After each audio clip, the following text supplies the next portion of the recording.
ವಿಶ್ವವಿಖ್ಯಾತ ಧಾರ್ಮಿಕ ಕೇಂದ್ರ ಮೇಲುಕೋಟೆಯ ಮೂಲಭೂತ ಸೌಕರ್ಯಗಳ ಕೊರತೆಯನ್ನು ಖಂಡಿಸಿ ಮಂಡ್ಯ ಜಿಲ್ಲೆಯ ಪಾಂಡವಪುರ ತಾಲೂಕಿನ ಮೇಲುಕೋಟೆಯಲ್ಲಿ ಇಂದು ವಿಭಿನ್ನ ರೀತಿಯಲ್ಲಿ ಪ್ರತಿಭಟನೆ ನಡೆಸಲಾಯಿತು. ಮೇಲುಕೋಟೆ ಕಣಿವೆ ಮಾರ್ಗದ ರಸ್ತೆ ದುರಸ್ತಿ ಮತ್ತು ಬೀದಿ ದೀಪದಂತಹ ಸೌಕರ್ಯಗಳಿಗಾಗಿ ಆಗ್ರಹಿಸಿ ಕಾರ್ಮಿಕ ವೇದಿಕೆಯ ರಾಜ್ಯಾಧ್ಯಕ್ಷ ಮೇಲುಕೋಟೆ ಬೆಟ್ಟಸ್ವಾಮಿ ಗೌಡ ಅವರು ರಸ್ತೆಯಲ್ಲೇ ಉರುಳು ಸೇವೆ ಮಾಡುವ ಮೂಲಕ ಸರ್ಕಾರದ ಗಮನ ಸೆಳೆದರು. ನಾನು ಮಾಡ್ತಾ ಇದ್ದೀನಿ ಮೇಲುಕೋಟೆ ಬೆಟ್ಟಸ್ವಾಮಿ ಗೌಡ, ರಾಜ್ಯಾಧ್ಯಕ್ಷರು, ರೈತ ಮತ್ತು ಕಾರ್ಮಿಕ ರಕ್ಷಣೆ.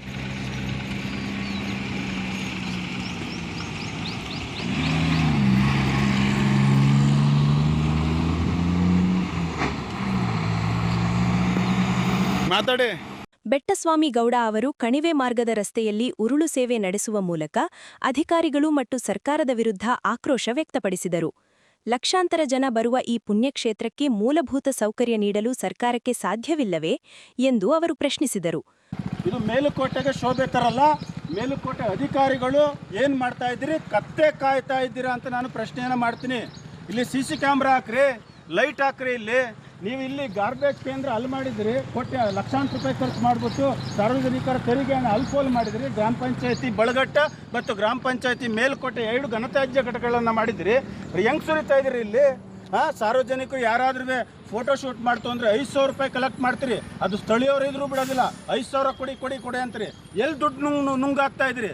ಆಕ್ರೋಶ ವ್ಯಕ್ತಪಡಿಸ್ತೀವಿ ನಾವು. ಇದು ಕೂಡಲೇ ಸರಿಪಡಿಸಲಿಲ್ಲ ಅಂತಂದರೆ ಇದೇ ಜಾಗದಲ್ಲಿ ಶಾಮಿಯಾನ ಹಾಕ್ಕೊಂಡು ಬಾಲುಗೌಡ, ನಾವು, ಸ್ಥಳೀಯ ಮುಖಂಡರು, ಒಂದಷ್ಟು ಸಂಘಟನೆಗಳು ಎಲ್ಲರೂ ಇಲ್ಲಿ ಹೋರಾಟವನ್ನು ಮಾಡ್ತಕ್ಕಂಥ ಒಂದು ಕೆಲಸವನ್ನು ಮಾಡ್ತೀವಿ ಅಂತ ತಮ್ಮ ವೈರಮುಡಿ ಉತ್ಸವ ಸಮೀಪಿಸುತ್ತಿದ್ದರೂ ರಸ್ತೆಗಳು ಗುಂಡಿಮಯವಾಗಿವೆ. ಸರ್ಕಾರ ತಕ್ಷಣ ಎಚ್ಚೆತ್ತುಕೊಂಡು ಅಭಿವೃದ್ಧಿ ಕೆಲಸಗಳನ್ನು ಆರಂಭಿಸದಿದ್ದರೆ ಹೋರಾಟ ತೀವ್ರಗೊಳಿಸಲಾಗುವುದು ಎಂದರು. ನೋವಿನ ಸಂಗತಿ, ಎಲ್ಲೆಲ್ಲೋ ಕೋಟಿಗಟ್ಟಲೆ ದುಡ್ಡು ಮಾಡಿಕೊಂಡು ಯಾರು ತಿಂತಾ ಇರ್ತಾರೆ. ಇಲ್ಲಿ ಅಭಿವೃದ್ಧಿ ಆಗಲ್ಲ. ಇಲ್ಲಿ ಈ ಭಾಗದಲ್ಲಿ ಟರ್ಮಿನಲ್ಗಳಲ್ಲಿ ಎಲ್ಲ ಗುಂಡಿ ಬಿದ್ದಿವೆ. ಅಪಘಾತ ಆಗುವಂಥ ಚಾನ್ಸ್ 3-4 ಅಪಘಾತ ಆಗಿವೆ. ಇಲ್ಲಿ ನೈಟ್ ಹೊತ್ತು ಯಾರಾದರೂ ಹೊರಗಡೆ ಬರಬೇಕು ಅಂದರೆ ಭಯ ಬೀಳ್ತಾರೆ. ಮತ್ತು ಅಲ್ಲಿ ಮುಂದೆ ದೇವಸ್ಥಾನಕ್ಕೆ ಹೊರನಂದಿ ದೇವಸ್ಥಾನಕ್ಕೆ ಹೋಗೋದು ಕೂಡ ಅಲ್ಲೂ ಭಯ ಬೀಳ್ತಾರೆ. ಇಲ್ಲಿ ಯಾರು ಇದೇ ರೀತಿ ದೀಪಾಲಂಕಾರ ಮಾಡೋದಾಗಲಿ ಒಂದು ಉನ್ನತ ಮಟ್ಟದಂಥ ದೀಪಾಲಂಕಾರ ಮಾಡಿಸ್ಬೇಕು. ನೈಟ್ ಹೊತ್ತು ಬರೋ ಎಲ್ಲರೂ ಕೂಡ ಭಯ ಬಿಟ್ಟರೆ ಯಾವುದು ಬರೋದು ಧೈರ್ಯ ಬರೋಂಗಂಥದ್ದು ಒಂದು ವ್ಯವಸ್ಥೆ ಮಾಡಿಕೊಡ್ಬೇಕು. ಸ್ಥಳೀಯ ಶಾಸಕರಾಗಲಿ ಮತ್ತು ಸಚಿವರಾಗಲಿ ಇದ್ರ ಬಗ್ಗೆ ಗಮನ ಕೊಡಬೇಕು.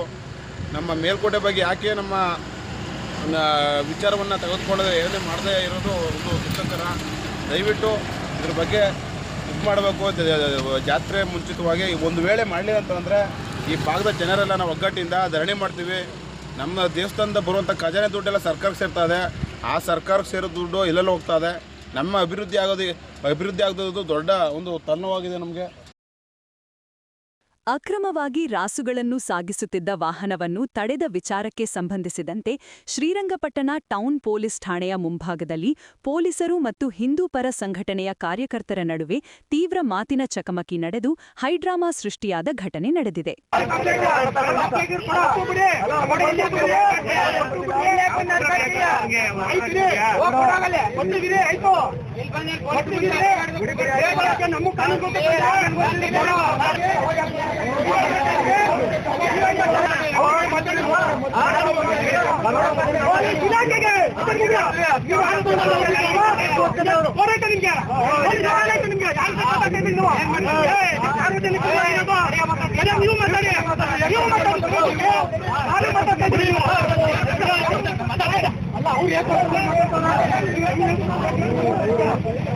ಅಕ್ರಮವಾಗಿ ರಾಸುಗಳನ್ನು ಸಾಗಿಸುತ್ತಿದ್ದ ವಾಹನವೊಂದನ್ನು ಹಿಂದೂ ಪರ ಸಂಘಟನೆಯ ಕಾರ್ಯಕರ್ತರು ಬೆನ್ನಟ್ಟಿ ಹಿಡಿದಿದ್ದರು.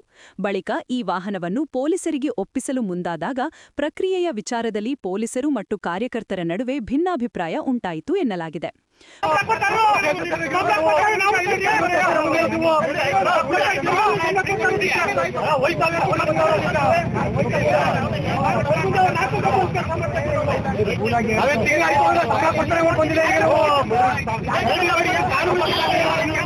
ಪರಿಸ್ಥಿತಿ ಕೈಮೀರುತ್ತಿರುವುದನ್ನು ಗಮನಿಸಿದ ಇತರ ಪೊಲೀಸ್ ಸಿಬ್ಬಂದಿಗಳು ತಕ್ಷಣ ಮಧ್ಯಪ್ರವೇಶಿಸಿದರು. ಕೋಪೋದ್ರಿಕ್ತರಾಗಿದ್ದ ಇನ್ಸ್ಪೆಕ್ಟರ್ ಹಾಗೂ ಹೋರಾಟಗಾರರನ್ನು ಸಮಾಧಾನಪಡಿಸಿ ಗದ್ದಲವನ್ನು ನಿಯಂತ್ರಣಕ್ಕೆ ತಂದರು. ಈ ಘಟನೆಯಿಂದಾಗಿ ಶ್ರೀರಂಗಪಟ್ಟಣದ ಠಾಣಾ ವ್ಯಾಪ್ತಿಯಲ್ಲಿ ಕೆಲಕಾಲ ಗೊಂದಲದ ವಾತಾವರಣ ಕಂಡುಬಂತು. ಮತ್ತೂರು ತಾಲೂಕಿನ ಹೆಮ್ಮಣಹಳ್ಳಿ ಗ್ರಾಮ ಪಂಚಾಯಿತಿ ವ್ಯಾಪ್ತಿಯ ಹುಳಗನಹಳ್ಳಿ ಗ್ರಾಮದಲ್ಲಿ ಅಮೃತ ಸರೋವರ ಯೋಜನೆ ಅಡಿಯಲ್ಲಿ ನಿರ್ಮಾಣಗೊಂಡಿದ್ದ ರಾಮನ ಕಟ್ಟೆ ಹಾಗೂ ಸರ್ ಎಂ ವಿಶ್ವೇಶ್ವರಯ್ಯ ಉದ್ಯಾನವನ ಸುಮಾರು 27 ಲಕ್ಷ ವೆಚ್ಚದ ಎಂಜಿಎನ್ಆರ್ಇಜಿ ಯೋಜನೆ ಅಡಿಯಲ್ಲಿ ನಿರ್ಮಾಣಗೊಂಡಿದ್ದು, ಈ ಒಂದು ನಮ್ಮ ಪುಟ್ಟ ಗ್ರಾಮದ ರಾಮನ ಕಟ್ಟೆ ಜಿಲ್ಲಾ ಹಾಗೂ ರಾಜ್ಯ ರಾಷ್ಟ್ರ ಮಟ್ಟದಲ್ಲಿ ಗುರುತಿಸಿಕೊಂಡಿದ್ದು, ಕೇಂದ್ರ ಸರ್ಕಾರದ ಜಲಸಂಪನ್ಮೂಲ ಇಲಾಖೆಯ ಅಧಿಕಾರಿಗಳು ಇಲ್ಲಿಗೆ ಭೇಟಿ ನೀಡಿ ಉತ್ತಮವಾದ ನಿರ್ವಹಣೆಯನ್ನು ಮಾಡುತ್ತಿದ್ದೀರಿ ಎಂದು ಪ್ರಶಂಸೆಯನ್ನು ವ್ಯಕ್ತಪಡಿಸಿದ ದಿನಗಳು ಇದ್ದು, ಪ್ರಸ್ತುತ ರಾಮನ ಕಟ್ಟೆಯ ಸುತ್ತ ಗಿಡಗಂಟೆಗಳು ಬೆಳೆದು ನಿಂತಿದ್ದು ಸರಿಯಾದ ನಿರ್ವಹಣೆ ಇಲ್ಲ ಎಂದು ಗ್ರಾಮದ ಯುವಕರು ಹೆಮ್ಮಣಹಳ್ಳಿ ಗ್ರಾಮ ಪಂಚಾಯಿತಿ ಅಭಿವೃದ್ಧಿ ಅಧಿಕಾರಿಗೆ 1 ತಿಂಗಳ ಹಿಂದೆ ಸ್ವಚ್ಛತೆ ಮಾಡಬೇಕೆಂದು ಲಿಖಿತ ರೂಪದಲ್ಲಿ ಅರ್ಜಿ ಸಲ್ಲಿಸಿದರೂ ಕೂಡ ಅಭಿವೃದ್ಧಿ ಅಧಿಕಾರಿಯ ನಿರ್ಲಕ್ಷ್ಯದಿಂದ ಈವರೆಗೂ ಕೂಡ ಯಾವುದೇ ಸ್ವಚ್ಛತೆಗೊಂಡಿಲ್ಲ.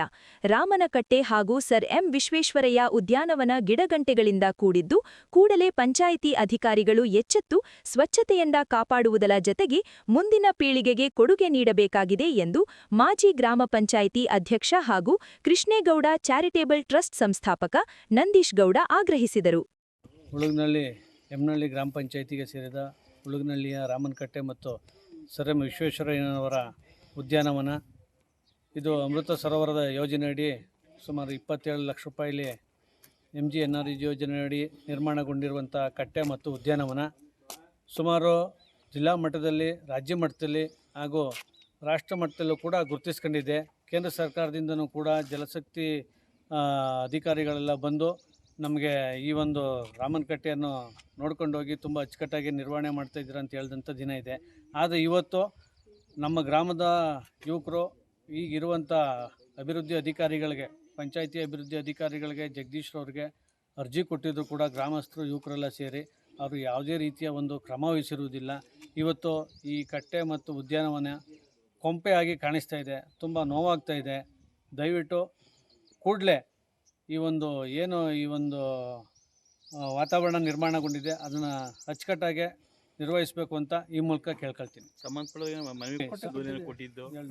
ಸಂಬಂಧಪಟ್ಟಂಥ ಪಂಚಾಯತಿ ಅಭಿವೃದ್ಧಿ ಅಧಿಕಾರಿಗಳಿಗೆ ನಮ್ಮ ಗ್ರಾಮಸ್ಥರು ಮತ್ತು ಯುವಕರು ಎಲ್ಲರೂ ಸೇರಿ ಅರ್ಜಿಯ ಸುಮಾರು ಆಲೆ 1 ತಿಂಗಳ ಹಿಂದೆಯೇ ಅರ್ಜಿ ಸಲ್ಲಿಸಿರ್ತಾರೆ. ರಾಮನಕಟ್ಟೆ ಮತ್ತು ಸರ್ ಎಂ ವಿಶ್ವೇಶ್ವರಯ್ಯನವರ ಉದ್ಯಾನವನ ಸ್ವಚ್ಛಗೊಳಿಸಿ ಅಂತೇಳಿ ಅವರು ಯಾವುದೇ ಕ್ರಮ ಕೂಡ ವಹಿಸಿರುವುದಿಲ್ಲ.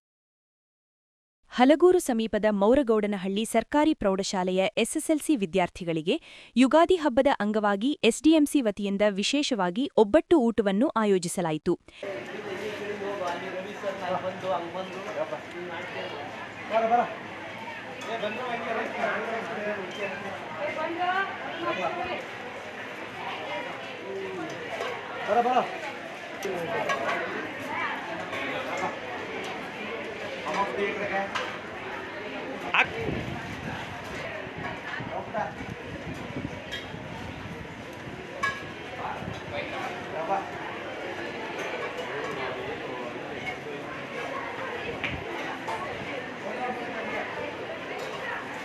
ಈ ಕಾರ್ಯಕ್ರಮದಲ್ಲಿ ಮಾತನಾಡಿದ ಎಸ್ಡಿಎಂಸಿ ಅಧ್ಯಕ್ಷ ರವೀಶ್ ಅವರು, ಮಳವಳ್ಳಿ ತಾಲೂಕಿನ ಪ್ರತಿಷ್ಠಿತ ಶಾಲೆಯಾಗಿ ಗುರುತಿಸಿಕೊಂಡಿರುವ ಈ ಸಂಸ್ಥೆಗೆ ನೆರೆಯ ತಾಲೂಕುಗಳಿಂದಲೂ ವಿದ್ಯಾರ್ಥಿಗಳು ಪ್ರವೇಶ ಪಡೆಯುತ್ತಿದ್ದಾರೆ.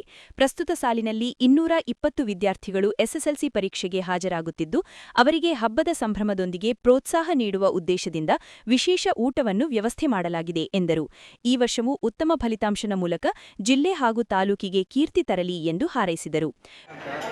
ನಮಸ್ಕಾರ, ನನ್ನ ಹೆಸರು ರವೀಶ್ ಅಂತ, ಸರ್ಕಾರಿ ಪ್ರೌಢಶಾಲೆ ಮಾರವನಹಳ್ಳಿ ಎಸ್ಡಿಎಂಸಿ ಅಧ್ಯಕ್ಷ. ನಮ್ಮ ಶಾಲೆಯಲ್ಲಿ 8ನೇ ತರಗತಿಯಲ್ಲಿ ವಿದ್ಯಾರ್ಥಿಗಳು ವ್ಯಾಸಂಗ ಮಾಡ್ತಿರೋ ವಿದ್ಯಾರ್ಥಿಗಳಿಗೆ ಈ ದಿನ ನಾವು ಯುಗಾದಿ ಹಬ್ಬದ ಪ್ರಯುಕ್ತ ವಿಶೇಷವಾಗಿ ಹೋಳಿಗೆ ಮಾಡಿಸಿದ್ದೀವಿ. ಸೋಮವಾರ ವಿಜ್ಞಾನದ ಪರೀಕ್ಷೆ ಇರೋದ್ರಿಂದ ಇದನ್ನ ಕೂಡ ವಿಶೇಷ ತರಗತಿ ನೀಡಿದ್ದೇವೆ. ಹಾಗಾಗಿ ಮಕ್ಕಳಿಗೆ ಹಬ್ಬ ಇರೋದ್ರಿಂದ ಮಕ್ಕಳಿಗೆ ಹಬ್ಬದ ವಾತಾವರಣ ಸೃಷ್ಟಿಸಲು ಇದನ್ನು ಹೋಳಿಗೆ ಊಟದ ವ್ಯವಸ್ಥೆಯನ್ನು ಮಾಡಲಾಗಿದೆ. ಎಷ್ಟು ಮಕ್ಕಳಿದ್ದಾರೆ ಇಲ್ಲಿ? 226 ಜನ ಮಕ್ಕಳು ಈ ಸಲ ಎಸ್ಎಲ್ಸಿ ಪರೀಕ್ಷೆಯನ್ನು 226 ಜನ ವಿದ್ಯಾರ್ಥಿಗಳು ಈ ವರ್ಷ ಎಸ್ಎಲ್ಸಿ ಪರೀಕ್ಷೆ ಬರೀತಾ ಇದ್ದಾರೆ. ಈ ಸಲ ವಿಶೇಷತೆಂದರೆ ಮಂಡ್ಯ ಜಿಲ್ಲೆಗೆ ಅತಿ ಹೆಚ್ಚು ವಿದ್ಯಾರ್ಥಿಗಳ ಸಂಖ್ಯೆ ನಮ್ಮಲ್ಲಿದ್ದು 8th, 9th, 10th 600 ಚಿಲ್ಲರೆ ಮಕ್ಕಳು ವಿದ್ಯಾಭ್ಯಾಸ ಮಾಡ್ತಾ ಇದ್ದಾರೆ. ಈ ಸಾಲಿನಲ್ಲಿ 25-26ನೇ ತರಗತಿಯಲ್ಲಿ 226 ವಿದ್ಯಾರ್ಥಿಗಳು ಈ ಸಲ ಎಕ್ಸಾಮ್ ತಗೊಂಡಿದ್ದು, ಮಕ್ಕಳಿಗೂ ಒಳ್ಳೆಯ ವಾತಾವರಣ ಸೃಷ್ಟಿ ಮಾಡುವ ಮತ್ತು ಹಬ್ಬದ ವಾತಾವರಣ ಸೃಷ್ಟಿ ಮಾಡುವ ಉದ್ದೇಶದಿಂದ ನಾವು ಹೋಳಿಗೆ ಊಟದ ವ್ಯವಸ್ಥೆ ಮಾಡಿದ್ದೀವಿ. ಹಾಗೆ ಶಾಲೆಗೆ ಉತ್ತಮದ ಫಲಿತಾಂಶ ನಿರೀಕ್ಷೆಗೆ SDMC ಅವರು ಮತ್ತು ಶಾಲಾ ಮುಖ್ಯ ಶಿಕ್ಷಕರು ಮತ್ತು ಶಿಕ್ಷಕರಿದ್ದೀವಿ ಇದ್ದೀವಿ.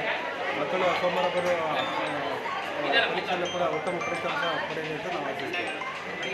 ವಿದ್ಯಾರ್ಥಿಗಳು ಮಾತನಾಡಿ, ಪರೀಕ್ಷಾ ಪೂರ್ವ ಸಿದ್ಧತೆಯ ಕಾರಣದಿಂದ ಶಾಲೆಯಲ್ಲೇ ತಂಗಿರುವ ನಮಗೆ ಯುಗಾದಿ ಹಬ್ಬದ ದಿನ ವಿಶೇಷ ಊಟವನ್ನು ಏರ್ಪಡಿಸಿರುವುದು ಸಂತೋಷ ತಂದಿದೆ.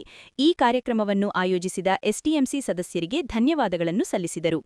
ಇದೇ ಸಂದರ್ಭದಲ್ಲಿ ಶಿಕ್ಷಕರಾದ KM Basavaraju, DP Mahesh, Lingegowda, Krishnaswamy, SDMC ಸದಸ್ಯರಾದ ಪುಟ್ಟರಾಜು ಹಾಗೂ ನಾಗೇಶ್ ಹಾಜರಿದ್ದರು.